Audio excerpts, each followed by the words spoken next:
kreditlarni iste'mol shaxslar uchun mahalla loyihamiz bor.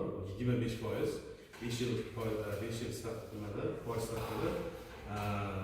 Ayollar bo'lsa 23%. Bu 23% bo'lishidan maqsad asosan o'sha xotin-qizlarni yanada biznesga rivojlantirish, biznesga yo'naltirish, xotin-qizlarga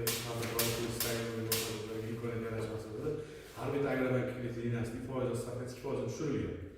Shu maqsadda mahalla loyihamiz maksimal summasi 50 million so'mgacha bunga o'sha sug'urta yoki ikkinchi shaxs kafilligi asosida 5 yil muddatga beriladi.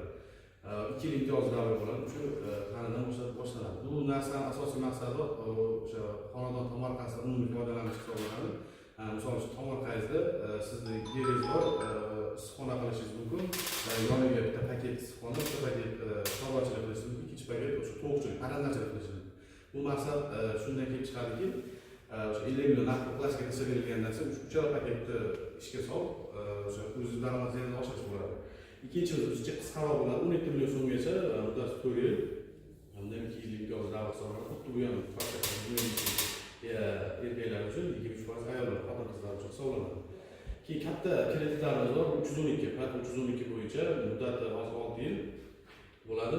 2 yil imtiyoz davri bilan foiz stavkasi 21%. Faqat yuridik shaxslar uchun, ya'ni oilaviy korxona ochib yo oldin oilaviy tadbirkorlik imtiyozi yaxshiroq turib, yangi yuridik tashkilot ochib turib olganlar uchun, o'sha yaponiyalar yoki oilaviy korxona, xususiy korxona, MCJlar uchun 312 bo'yicha beramiz.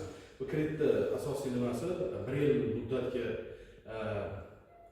faoliyat yuritgan 1 yil muddat bo'lishi kerak o'sha korxonani va qo'shimcha ish o'rni